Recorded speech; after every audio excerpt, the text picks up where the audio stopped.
From Nutrien Ag Solutions, I'm Senior Meteorologist Andrew Pritchard with your Canadian Prairie weather story for Monday, April 1st, 2024. An active pattern continues to kind of roll on. We'll look at the satellite picture here. We've got an area of low pressure, an upper level low right now sweeping through the Prairie provinces. The center of that low across northern Alberta, moving into northern Saskatchewan right now. That's bringing with it some light precipitation. Also bringing with it some cooler temperatures in the east right now, a little bit more mild across western portions of the Prairie. We'll go ahead and animate this. You see that light area of showers generally north of the Prairie here, north of Highway 16, but Saskatoon, you can get in on some of those showers here as we get to the later part of the day here. And that's what we've really got on tap, here for the next 7 to 10 days. We'll look at some precipitation across central and southern portions of Alberta, primarily over the next 5 to 7 days. Now, those temperatures, again, cooler in the east, a little bit more mild in the west. We'll kind of see that transition here over the next couple of days, bring some cooler air in the west, start to warm things up across the east. And by and large, as we look at the next 7 to 10 days, a lot of days with warmer than average temperatures across the Prairie.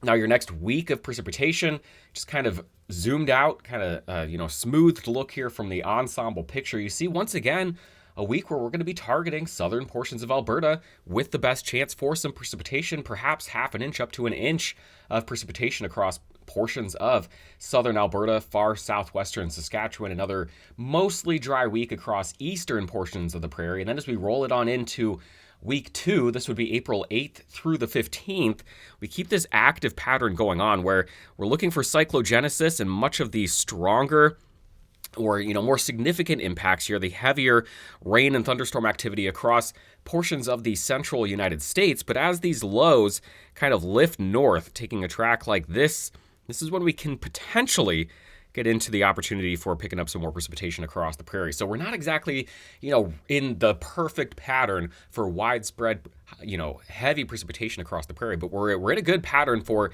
numerous storm systems, numerous opportunities for at least light doses here. And again, potentially half an inch to an inch of precipitation across southern portions of Alberta. Now, how much snow over the next 5 days? This is, again, just verbatim from the European model, so not exactly how it's going to lay out, but you see that chance for a few inches, maybe up to 6 inches of snow accumulating across portions of southern Alberta. That's your best chance for some accumulating snow. Not everyone's going to see that snow accumulate either, and it's possible with some warmer air across the area that some of the precipitation may fall as rain across the Prairie as well. So maybe a rain-snow mix with some of that precipitation across southern Alberta eating into the snow totals. Now, here's the pattern as we roll on. You see that we continue to really evolve, not getting stuck in one thing or another. Now, as we get started, that ridge across the west, that's what's allowing the warmer temperatures across Alberta as that area of low pressure kind of sneaks in, doing something like that.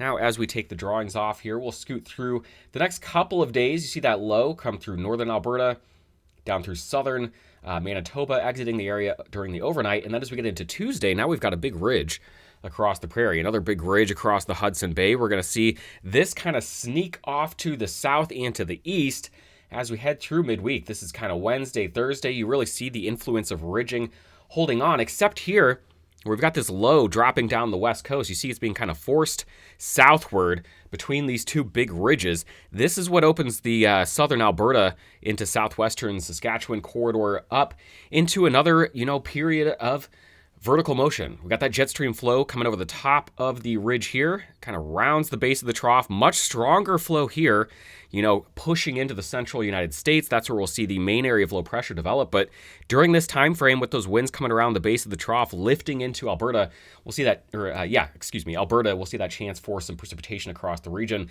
That low eventually sneaks off into the central U.S., but as I take the drawings off here and we get into early next week, this is now into that April 8th through the 15th time frame, you see storm systems continuing to ride over the top of that ridge in the Pacific and kind of sweep into the Prairie. So we'll talk more in detail about the specifics with next week as we get into next week, but know that the active pattern does continue to roll on as we head into the second week of April. Now, here's the European model, the precipitation type forecast in our surface lows here as we head through the next 24 hours. You see this area of low pressure from northern Alberta cutting across, north of Highway 16 and really falling apart as we get into the overnight and Tuesday. Ridging, warmer temperatures move in Tuesday and Wednesday. See our next little area of low pressure bringing in a chance for some more organized precipitation. This one kind of lifts into the area. This would be late Wednesday night into Thursday. So kind of get into the last part of the work week. This is when we'll see that best chance for some heavier rain and snow across southern portions of Alberta. That fades as we head into the weekend. We still have the chance, but this is when that area of low pressure begins to develop across the central United States. So it'll be until we see this thing lift into the upper Midwest that we start to bring some precipitation into parts of southern Manitoba, maybe southeastern portions of Saskatchewan, and then we get into some lower confidence, time frames here as we're getting into the next week.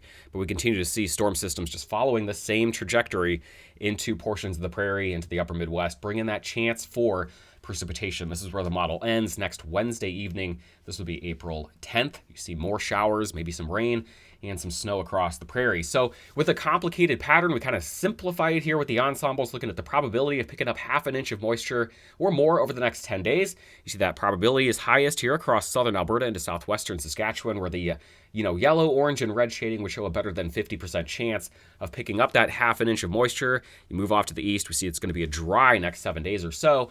Now we'll take this a little bit longer, take it over the next 15 days, and then bump it up to the probability of picking up more than 1 inch of total precipitation over the next 2 weeks. So this would be the first half of the month of April.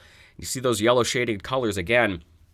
Calgary, south of Edmonton, Medicine Hat, Lethbridge, that's where you're talking about that 50 to maybe 70 or 80% chance of picking up an inch of moisture over the next 2 weeks. We would certainly like to see that. Drier conditions expected across the east. And then one more way to look at this, the next 10 days, the European on the left, the GFS on the right. This is the total precipitation. When you see the yellow shading here, that's what we're talking about, upwards of an inch across southern portions of Alberta into southwestern Saskatchewan. Of course, drier as you head off to the east, with very little in the way of organized precipitation expected over the next 10 days across southeastern Saskatchewan, southern portions of Manitoba. If we see some precipitation there, it's going to be towards the later part of the week into the weekend as we start to see the potential for some of that moisture from the storm system well to our south working its way into the Prairie.